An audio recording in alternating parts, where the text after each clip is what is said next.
Você está crescendo, hein? Oxi! Henrique, sobrou bolo, Henrique? Sobrou bolo? Não sobrou bolo? Ah, não. Quero um bolinho. Quem me ajuda aqui com um código lá para a gente projetar? Está se aproximando a festa dos tabernáculos. Aê! Vamos aplaudir a Jesus! Vai ser demais, hein? Oh, glória, vai ser demais. E o tema é Israel e Brasil. Vai ser demais. Israel e Brasil. Israel, um eco entre as nações. Pastor Charrier de Londres estará conosco. Haverá uma exposição cultural. Nós estamos vendo se na Casa da Cultura ou no Cine Rex. Nós estamos lutando para ser no Cine Rex. Vai haver uma exposição cultural sobre Israel no Brasil, né, as raízes de Israel no Brasil. Irmãos, comece a orar, né, nós entramos em setembro agora, interceda pela festa do tabernáculo, faça de setembro um mês de intercessão, de clamor, para que Deus derrame copiosas bênçãos sobre a festa dos tabernáculos. Acontece do dia 11 ao dia 15, deixa agendado aí, hein? Não vá marcar outra coisa não, do dia 11 ao dia 15, festa dos tabernáculos, vai ser demais, vai ser top demais. Nós temos falado aqui sobre os sinais do avivamento. Há 2 semanas atrás nós entramos no 5º sinal, né? Só que na reunião da noite eu quero compartilhar com vocês sobre o 5º sinal, porque nós já falamos, olha, primeiro deles, sobre sede, nós queremos avivamento. Primeira coisa que nós precisamos ter é sede de Deus. Segundo sinal que nós precisamos ter de Deus é quebra de todas as barreiras e preconceitos. Terceiro sinal, velar pelas promessas de Deus, pela palavra de Deus, e remover das nossas vidas toda vida de aparência. Nós precisamos ter essência, conteúdo, né? Não adianta nós sermos, lembra o que o apóstolo Paulo escreveu em 1 Coríntios capítulo 13 sobre o amor? Lembra lá para mim, primeira coisa que ele escreve no versículo 1, ainda que eu fale a língua dos homens e dos anjos, quer dizer, eu seja um poliglota, ainda que eu fale a língua dos homens e dos anjos, né? Você já pensou uma pessoa assim, que pessoa inteligente, que pessoa capacitada, né? Isso nos espantaria. Nossa, aquela pessoa sabe falar inglês, alemão, francês, português também. E além disso, ela é uma pessoa que fala a língua dos anjos, que coisa maravilhosa. Mas fala assim, ó, se eu não tiver o quê? Amor, eu serei como bronze que soa, como símbolo que retine. Eu só vou fazer barulho, mas eu não tenho o quê? Essência, conteúdo. O que conta para Deus não é aparência. Aparência chama a atenção de quem, gente? Dos homens. Mas a essência chama a atenção de quem? De Deus. Nós entramos aqui, é lógico, né? Que a gente vem bem vestido, cheiroso. Eu abracei alguns irmãos aí, ô povo cheiroso, gente, bonito, né? E tal, coisa maravilhosa. Lógico que é importante você se apresentar bem diante das pessoas, lógico que sim, mas para Deus isso não tem peso. O que tem peso para Deus é o coração, e às vezes nós desprezamos tanto isso, né? O apóstolo Tiago vai escrever na carta dele assim, olha, entra uma pessoa pobre na igreja e entra uma pessoa rica, quem que causa impacto? O rico, as vestes dele, a fama dele, né? Ele causa aquele impacto. Aí o dono da sinagoga, naquela época era sinagoga, né? O dono da sinagoga vai e dá toda a atenção para ele, coloca ele num lugar de destaque. E o pobre, né? Entrou, seja bem-vindo e tal. E aí a palavra vai dizer assim, olha, você com isso fez distinção, porque aquela pessoa que é pobre aparentemente, ele pode ser riquíssimo em fé. Uma pessoa que tem, como a pastora Sandra falou, você crê de todo o seu coração, e é isso que Deus espera de mim e de você. Uma igreja que traz avivamento, não é uma igreja de aparência, não é uma igreja de aparência.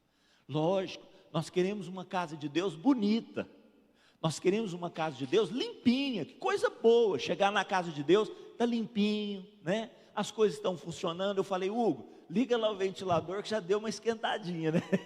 Então tá funcionando, né? Tem iluminação, olha que coisa boa, né? O pessoal está transmitindo lá. Tem gente que não pôde vir à igreja, que está assistindo lá da casa dele, às vezes tomando um cafezinho, comendo um pão de queijo, assistindo. Oh, que coisa boa, né?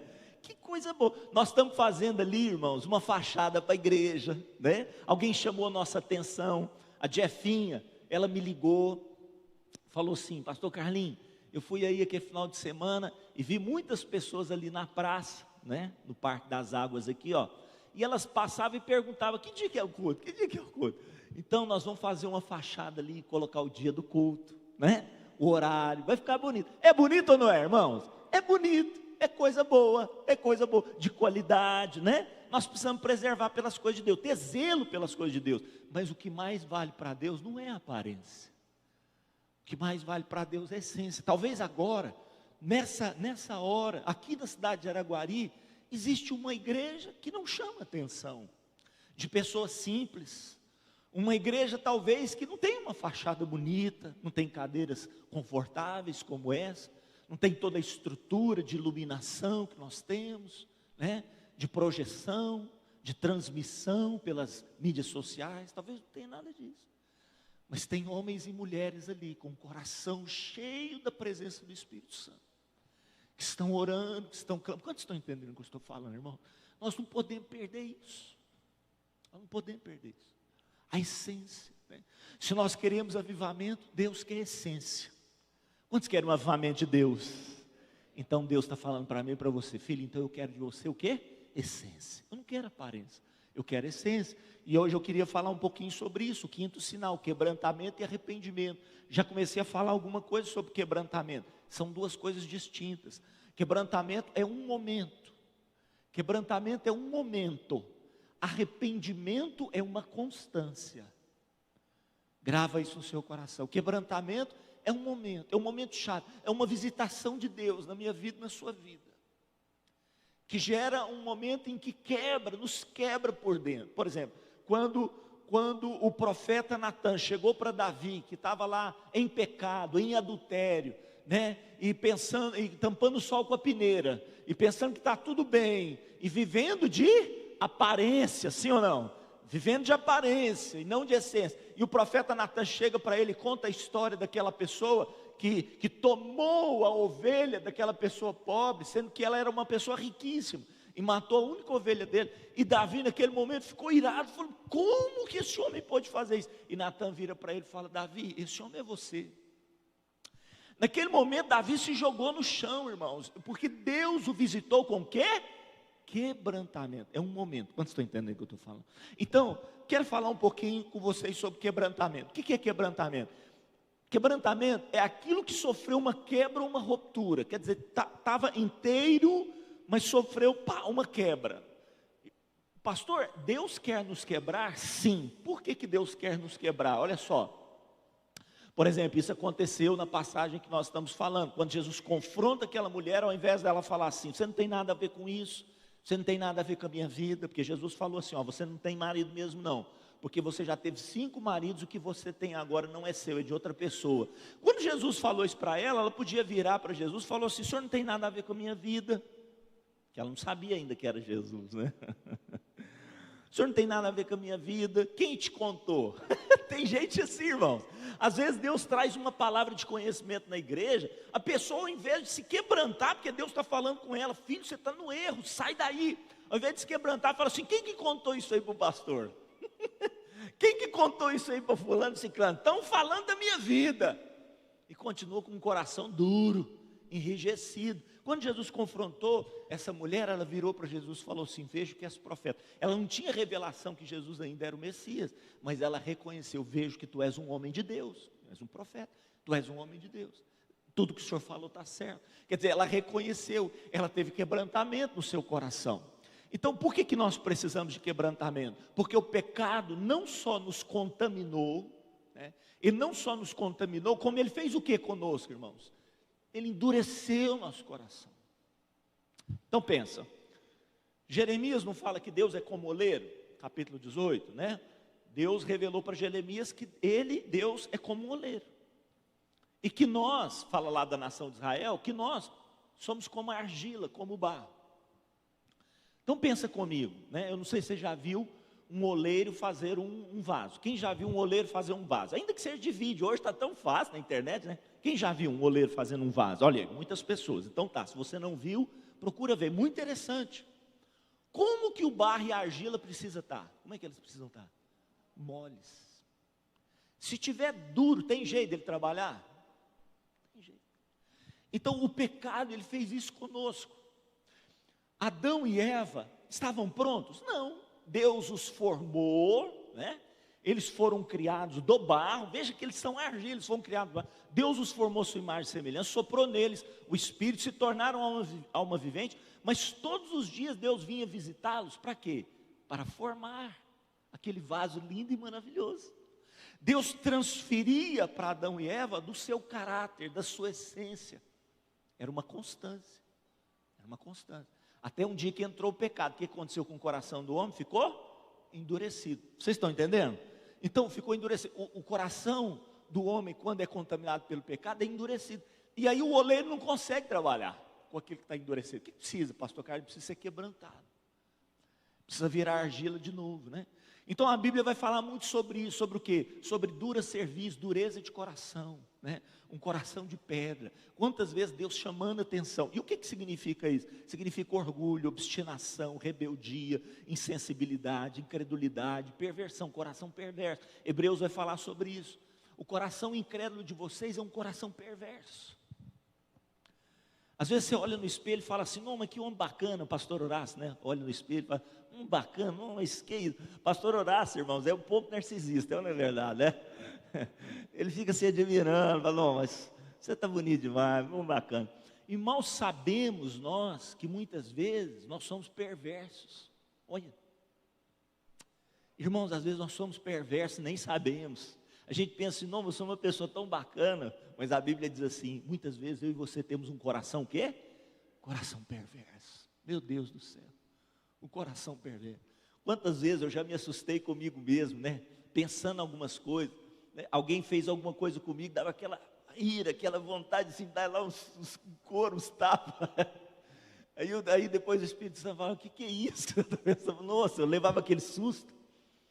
Só acontece com o pastor Carlinhos, né, irmão? Todo mundo aqui é santo, todo mundo é perfeito. Só comigo que acontece isso. Então, quantas vezes eu já me assustei comigo?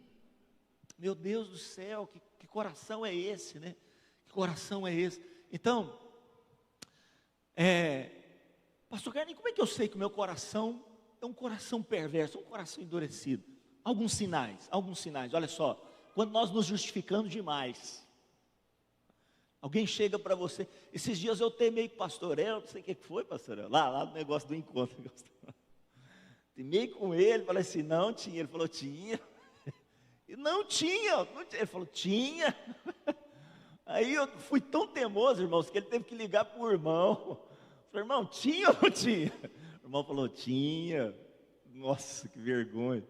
Aí eu cheguei e falei assim, não, pastor El, até é verdade, você tem razão, me perdoa, né? Mas quantas vezes nós temos esse coração, ficar se justificando, ficar se explicando. Não, mas, não é verdade? Deus vira para Adão e fala assim, Adão, você comeu ou não comeu? E o que ele fala? Não, mas foi a mulher. Ele não fala, irmão, sobre ele. Você vê que no momento nenhum ele fala assim, comi. Ele não fala isso. Procura lá, às vezes na sua Bíblia tem, mas na minha não tem. Ele fala assim, comi, mas foi a mulher. Ele não falou isso. Ele não falou assim, ele falou assim, a mulher que o Senhor me deu. Primeiro ele joga a culpa, ela me deu e eu acabei comendo, quer dizer, ele foi vítima. Ele foi vítima, ele não é réu. Ele sai da cadeira de réu rapidinho, irmãos. Quando você sai da cadeira do réu rapidinho, é porque você está com um coração perverso. Calma. Deixa Deus falar o que precisa ser tratado na sua vida. Então, quando a gente fica se justificando demais, é um sinal. Outro sinal, olha só. Quando nós seguimos a nossa vontade. Está tudo assim, falando assim, ó, curva perigosa, diminua a velocidade. E você 120. Porque aqui eu sei. Tá, aqui pode deixar comigo. Curva perigosa. Está tudo avisando para você, não faça isso. Não é hora de você fazer isso, saia daí. E aí você fala assim, não, pode deixar comigo, pode deixar comigo que eu dou conta do recado. Quando nós somos obstinados, sabe, quando a gente assim, olha, aponta para um rumo e nada, nem ninguém, nem Deus nos tira daquele lugar. Era assim a nação de Israel. Deus falava, eles não ouviam, enviava profetas, eles não ouviam, enviava mais profetas, eles começavam a matar os profetas. Coração obstinado, que queria fazer a sua própria vontade. Outra coisa, quando nós buscamos bode expiatório, como Adão fez. Quando a gente busca bode expiatório, não, eu sei que eu errei, mas foi o... né? Aconteceu isso, aconteceu aquilo e tal. Quando nós buscamos um bode expiatório, pode saber, nosso coração não está bem. E o inverso disso é verdade, né? O inverso disso também é verdade. Quando, por exemplo, Davi é confrontado, ele levanta a mão, fala isso mesmo, fui eu mesmo. Pequei, sou miserável, né? Eu preciso do perdão de Deus, eu não presto mesmo, é isso aí mesmo. Então, quando Deus encontra em nós um coração quebrantado, esses dias alguém falou assim, sobre uma pessoa, né? Eu não vou citar o nome das pessoas aqui, porque eu não pedi permissão, mas esses dias alguém falou assim sobre uma pessoa, porque você não chama a atenção do ciclano, né? Ele erra também igual a gente. Não, eu chamo, só que quando eu chamo a atenção do ciclano, ele vira para mim e fala, nossa, foi mesmo, eu errei. Eu vou com tudo para cima dele para dar uma bronca. É uma patroa falando de uma pessoa que é empregada. Aí eu vou com tudo para cima dele para dar uma bronca. Mas você não podia ter feito, você fez isso. Aí ele vira para mim e fala assim, essa pessoa vira para mim e fala assim, não, foi mesmo, eu errei mesmo. Você está certo, me perdoa. Pronto. O que você faz com uma pessoa como essa? Acabou, desmontou você, não é verdade? Porque demonstrou um coração quebrantado, é mesmo.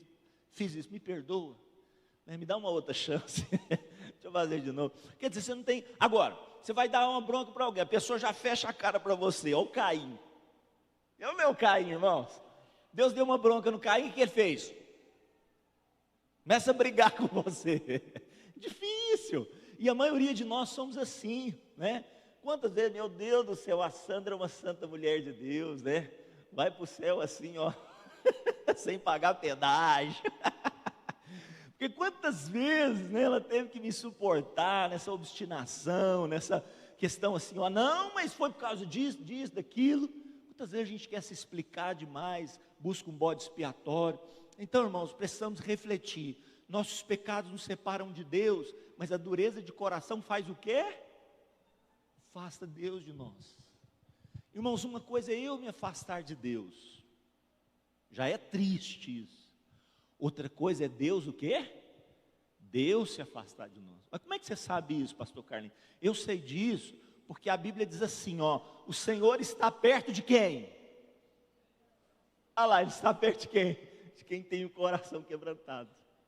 E que mais que diz? Tem outra passagem que fala assim, ó, sacrifício que agrada a Deus, Davi, né, Salmo 51, sacrifício que agrada a Deus é o quê?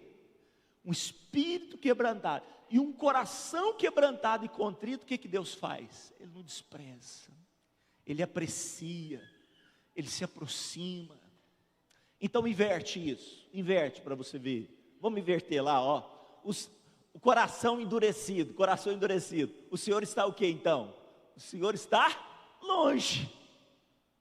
Sim ou não?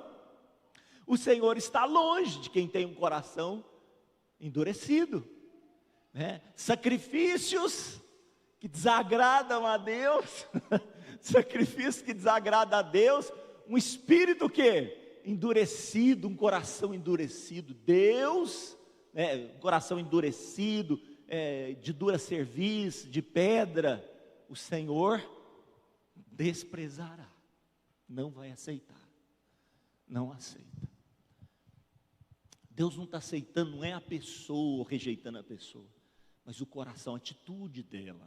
É o que ele falou para Caim, Caim, eu não tenho problema com você, mas que a sua atitude muda, porque se você proceder bem, o que vai acontecer? Você será aceito, muda seu coração, meu filho, muda seu coração. Quantos creem que Deus quer transformar a nossa vida? Nosso coração, irmãos, se nós queremos avivamento, nós precisamos entender sobre quebrantamento, né? Como o Senhor virá? com poder, com autoridade, com avivamento, né? Alguém disse certa vez assim: como é que Deus pode derramar um óleo purinho, um óleo santo, né? Uma água limpinha, uma água pura do Espírito Santo, numa panela, numa vasilha, num vaso todo sujo, contaminado? Então, primeiro, nós precisamos da asepsia do sangue de Jesus.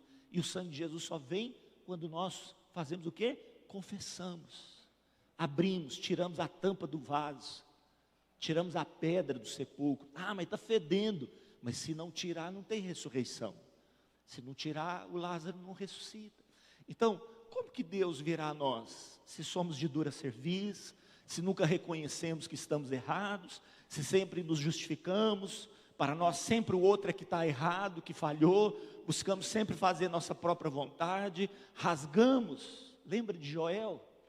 É interessante nós lermos Joel aqui. Eu vou falar um pouquinho de Joel capítulo 2, abra a sua Bíblia lá, porque, pega meu celular aí, porque vamos ler aqui, porque não tem jeito de projetar a Bíblia aí.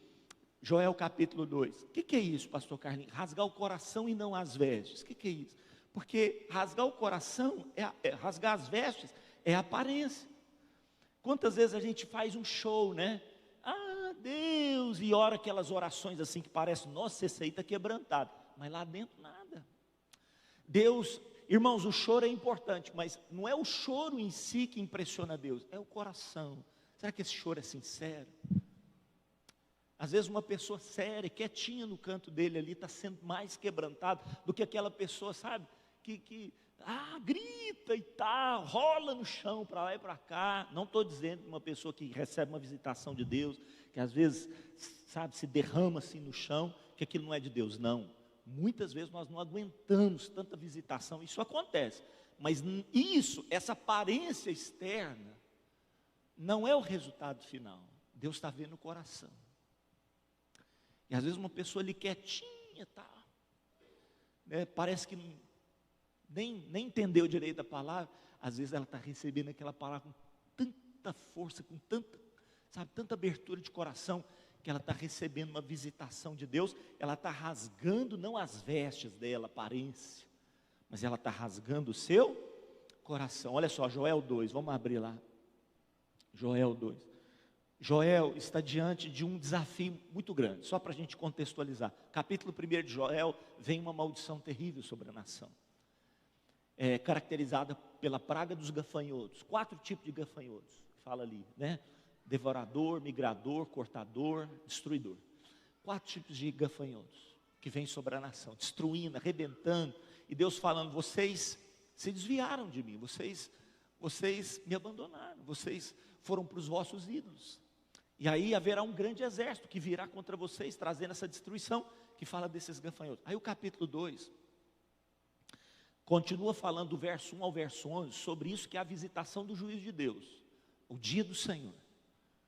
Deus virá com juízo, e o profeta alertando, Deus virá com juízo. Capítulo 1 até o capítulo 11, verso 1 até o verso 11. Nós não vamos ler para ganhar tempo, mas, então vai falando do juízo de Deus. Agora, no verso 12, vá comigo para o verso 12. Olha o que Joel vira para a nação e fala. Ele vira assim para a nação e fala assim, ó: ainda assim, agora, ele fala assim, agora mesmo, diz o Senhor. O que ele diz? Qual que é o desafio? Convertei-vos, eu estou lendo a revista atualizada, convertei-vos a mim como? De todo o vosso coração. Com o quê? Com o quê? Com jejum, com choro, com pranto. Aí ele fala no verso 13, rasgai quem? Vosso coração e não as vossas vestes. Convertei-vos ao Senhor vosso Deus. Por quê? Por quê? Porque Ele é misericordioso, Ele é compassivo, Ele é tardio em irar-se, Ele é grande em benignidade, Ele se arrepende do mal que Ele vai fazer contra vocês. Quem sabe, olha aí só, uma esperança. Quem sabe se não se voltará, se arrependerá, ao invés de maldição, deixará sobre vocês o quê? Uma bênção, uma oferta de manjares, libação para o Senhor vosso Deus. Aí ele faz uma convocação, verso 15, o que ele diz, irmãos? Tocai a trombeta em Sião, fala de uma convocação. É o que Deus está falando comigo, com você aqui nessa manhã. sabe, usando esse microfone para nos alertar. Tocai a trombeta, Deus está tocando a trombeta. Tocai a trombeta em Sião, promulgai um santo jejum, proclamai a assembleia solene, congregai o meu povo, santificai a congregação. Olha só o desafio: ajuntai os anciãos, os idosos, reuni os filhinhos, as crianças, os que mamam, os bebezinhos. O noivo saia da sua recâmara, a noiva do seu aposento. Chorem os sacerdotes, os pastores, ministros do Senhor. Aonde? Entre o pórtico e o altar. O que é isso, gente? Entre o pórtico e o altar. O pórtico é a entrada do templo. E a primeira coisa que você, quando você entra no templo, a primeira coisa que você se depara, que você dá de cara, é com o altar de holocausto, é com o altar de sacrifício. Nós queremos entrar no santo dos santos, mas tem que passar aqui, ó, pelo altar de holocausto. E Joel está falando assim: vamos nos colocar, vamos chorar aqui no pórtico, entre o pórtico e o altar. É no altar de holocausto que Deus quer ver o meu quebrantamento, seu quebrantamento. Ninguém chega lá no santo dos santos sem passar aqui, ó, pelo altar de holocausto. Então ele está dizendo: chorem os ministros do Senhor entre o pórtico e o altar. Orem, pedindo o que para Deus, gente? Qual que é a oração? Poupa o teu povo, ó Senhor, não entregues a tua herança ao opróbrio, para que as nações façam escárnio dele. Por que hão de dizer entre os povos: onde está o teu Deus? Cadê o nosso testemunho? Onde está o nosso testemunho? Irmãos, aí o verso 18, irmãos, a partir do verso 18, se o povo faz isso, depois você lê em casa, se o povo tem quebrantamento, o que haverá depois? Avivamento. Você lê depois, a partir do verso 18, você vai ver avivamento sobre a nação. Quantos querem avivamento sobre o Brasil? Então nós precisamos dos versículos 12 até o versículo 17. Pastor Carlinhos, qual que é o nosso desafio para que o avivamento a partir do verso 18 venha sobre a nossa nação? É aqui, a partir do verso 18, que lá na frente ele vai falar assim, ó: derramarei o meu espírito sobre toda a carne, vossos filhos, vossas filhas profetizarão. Quantos querem o derramamento do Espírito Santo? É a partir do verso 18. As vossas eiras se encherão de trigo, os vossos lagares transbordarão de óleo e vinho. Quantos querem prosperidade de Deus? Irmãos, isso é a partir do verso 18. Mas o meu desafio, o seu desafio é aonde? Dos versos 12 ao verso 17. Esse é o meu desafio, o seu desafio. É nós nos humilharmos. Então, atenção, eu coloquei aqui, ó: não haverá ressurreição se não houver primeiro o que, gente? Precisa entender isso. Não tem ressurreição sem que antes ocorra o quê? Morte. E a morte aqui fala de morrer para o meu orgulho, para a minha rebeldia, para a dureza do meu coração. Deus quer ressuscitar na minha vida, na sua vida, um novo homem. Mas precisa antes disso haver morte. Não tem fruto se não há morte. Jesus fala assim, ó: o grão de trigo caindo na terra, se não o quê? Se não morrer, ficará ele só. Mas se morre, o que acontece? Ele produz muito fruto. É assim, irmãos. Jesus, ele não precisava de quebrantamento, de arrependimento, porque ele não tinha feito nada errado. Mas a Bíblia diz, ele tomou sobre si as nossas iniquidades, as nossas dores, levou sobre si. Ele carregou sobre si as nossas iniquidades. Por isso a Bíblia diz assim: agradou a Deus fazer o quê? Moê-lo. Porque ele tomou sobre si os nossos pecados. E tomando sobre si os nossos pecados, o que aconteceu com ele? Ele morreu. Porque quando nós morremos, o pecado morre. E quando o Senhor vem sobre nós, a vida e a ressurreição se manifestam. Pecado, morte. Ressurreição, uma nova vida em Cristo Jesus. Para que haja ressurreição, é preciso que haja morte. Outra coisa, não haverá alegria se não houver lágrimas. Como é que eu sei que eu estou alegre? Porque eu sei o que é um choro. Pastor Carlinhos, como é que o senhor sabe que o senhor é alegre? É porque eu sei o que é uma dor. Como é que você sabe que você está em alívio? Ah, porque eu passei por uma dor. Ninguém experimenta alívio sem dor. Sim ou não? Ninguém experimenta alívio sem dor. E o que é que diz o Salmo 126? Os que saem andando, chorando, enquanto semeiam, voltarão com júbilo. Olha só, o choro vem antes. E muitas vezes, irmãos, nós não queremos chorar. Não queremos chorar. Nós queremos que as coisas aconteçam na nossa vida, na nossa família, na nossa nação. Fast food. Fast food. Rapidinho. Sabe, pediu aqui, já saiu ali. Aqueles drive-thru, é drive-thru que fala? Que vai passando e pede o alimento, como é que é? É drive-thru mesmo? Não sei. Você pede, aí você faz o pedido, pastor Horácio, você já chega na janelinha, o pedido está lá, aí você mostra lá longe. E isso nos acostumou a pensar que as coisas espirituais são assim, ninguém quer chorar, ninguém quer pagar um preço. Hoje, irmãos, está todo mundo pregando sobre graça, é graça, graça, graça. Sabe o que é a graça? Deixa eu te explicar um negócio, o que é a graça. Graça é o povo saindo do Egito. O que eles fizeram para sair do Egito? Nada. O que eles fizeram para receber libertação? Nada. Não fizeram nada. Mas se você quer uma nova terra, onde mana leite e mel, você precisa fazer morrer no deserto o coração obstinado, senão você vai morrer lá. Quantos estão entendendo o que eu estou falando? É sério isso. Está todo mundo pensando que Canaã, o novo céu, nossa terra é assim, ó, de graça, é beijinho. Irmãos, tem um deserto aí. E para que Deus nos faz passar por esse deserto? Transformar o coração de pedra em coração mole, em coração de carne. Sabe, então, antes da alegria vem o choro. Não seremos exaltados sem antes sermos o quê? Humilhados. Porque aquele que se humilhar, o que Deus vai fazer com ele? O exaltará. Mas não, a gente tem nariz empinado.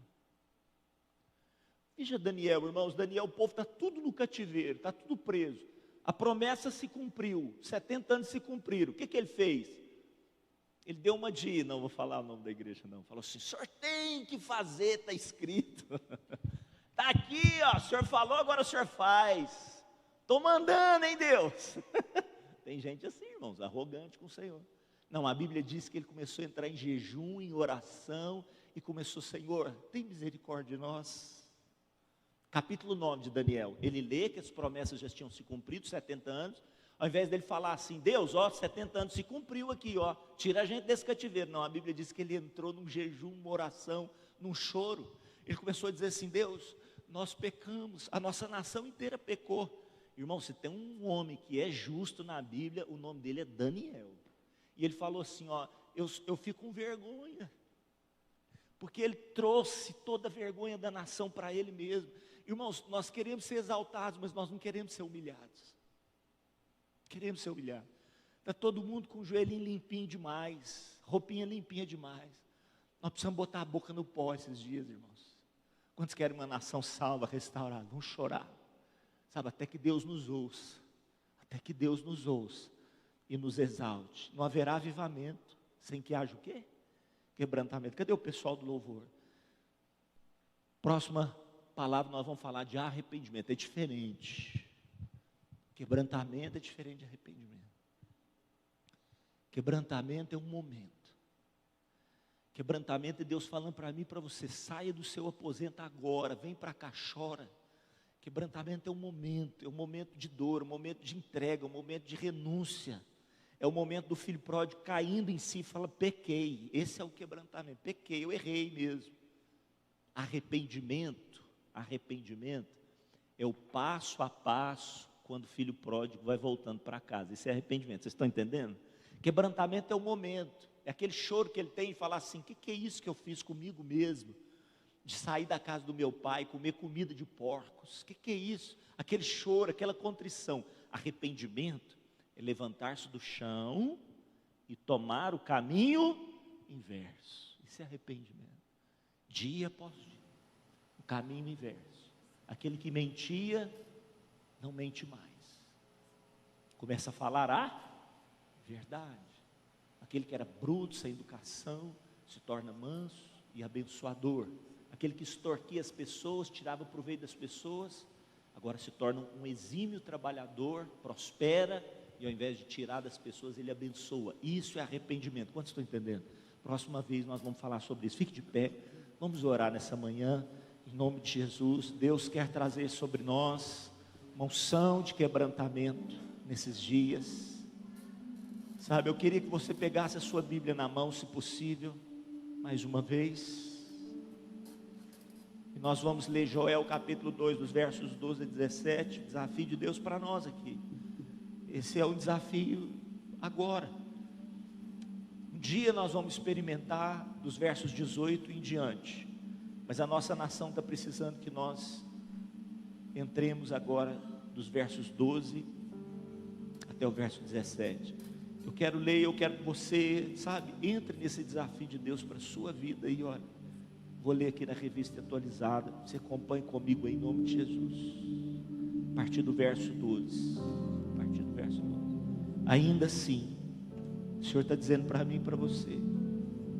O pessoal do louvor pode preparar uma canção já para nós. Ainda assim, agora mesmo, diz o Senhor.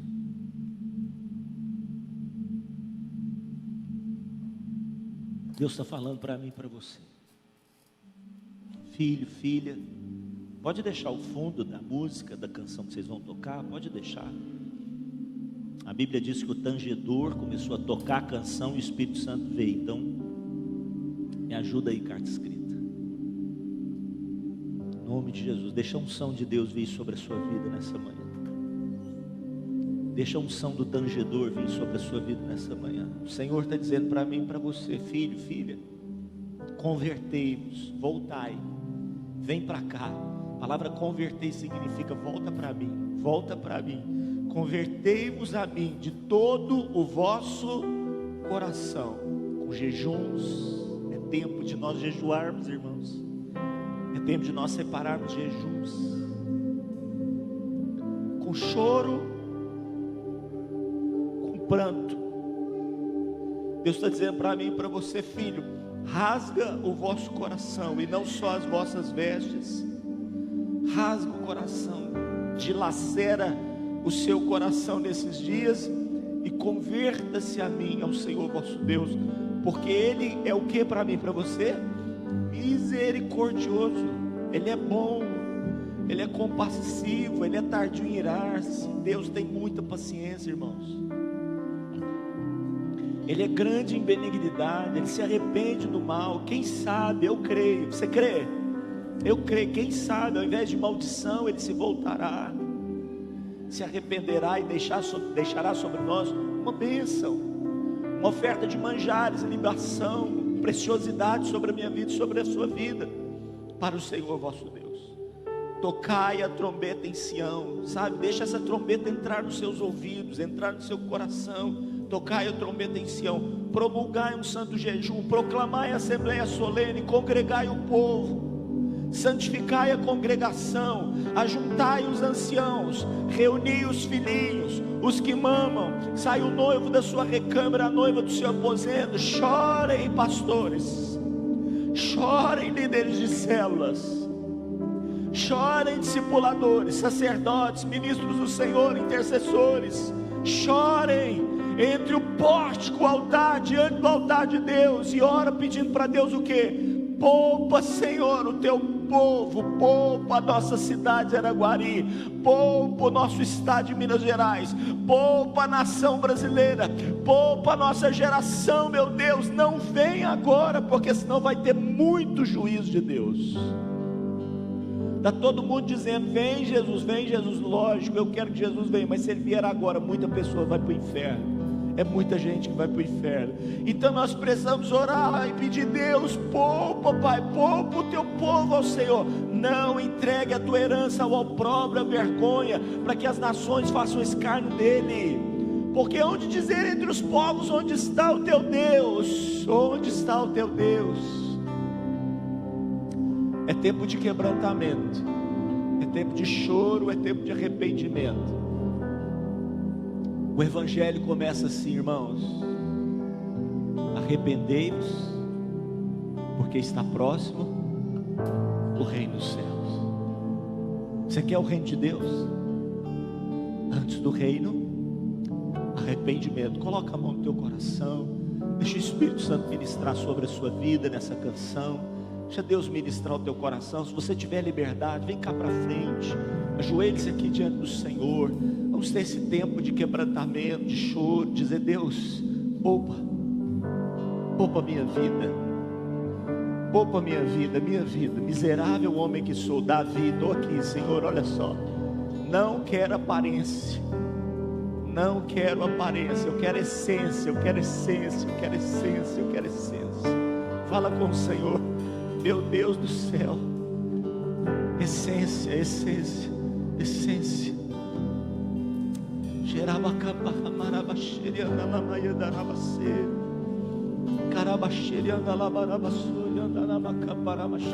Pessoal, pode cantar, vamos adorar o Senhor.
Senhor Jesus está aqui nessa manhã.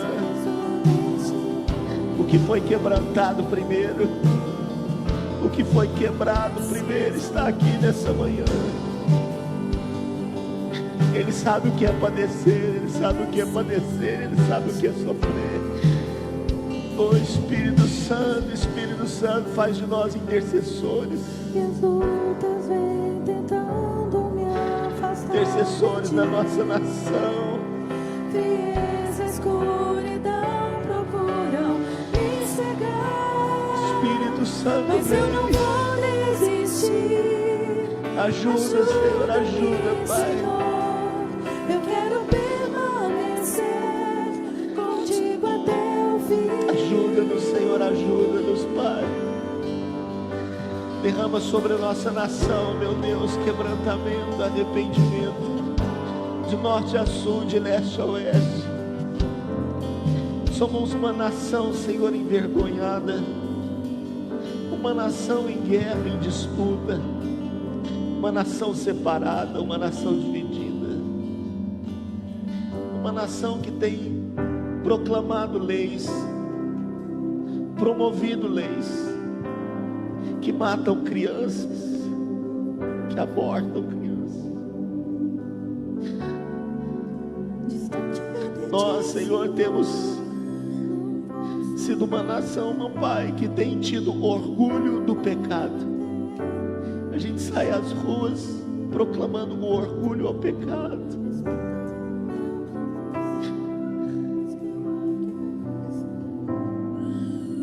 Dizemos que o amargo é doce, que o doce é amargo, que o bom é ruim, que o ruim é bom. Temos invertido valores, temos colocado em prisão justos e libertado aqueles que são maus. A injustiça tem pairado sobre nós. E nós te pedimos, Senhor, oh meu Deus, nessa manhã, tem misericórdia. Tem misericórdia de nós. Não é o presidente, não são os ministros, não é governadores, não é prefeitos, não são partidos políticos. Sou eu, Pai. Sou eu como brasileiro, Pai. Tem misericórdia. Nós amamos essa nação. Tem misericórdia de nós.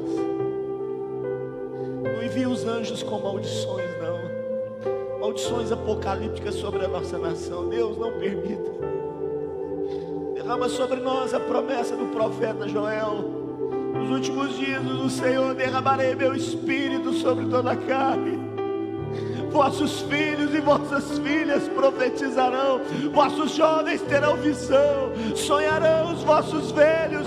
Sobre os meus servos e as minhas servas eu derramarei do meu espírito naqueles dias, e eles profetizarão. O Senhor Jesus há de trazer um fogo santo sobre nós, bênção ao invés de maldição, cura ao invés de enfermidades. O Senhor há de nos levantar em nome do Senhor Jesus. Haveremos de ser uma nação que brilha a glória de Deus. Sairemos do opróbrio e da vergonha, porque o Senhor é misericordioso e compassivo. Ele é longânime e asaz benigno. Assim como os céus estão distantes da terra, assim é grande a sua misericórdia para conosco. Esse é o nosso Deus, esse é o nosso Deus. Se você pode se levantar agora perante Ele, meu amado, meu querido, esse é o nosso Deus, esse é o nosso Senhor. E eu queria que você aplaudisse o nosso Deus, campeão dos campeões.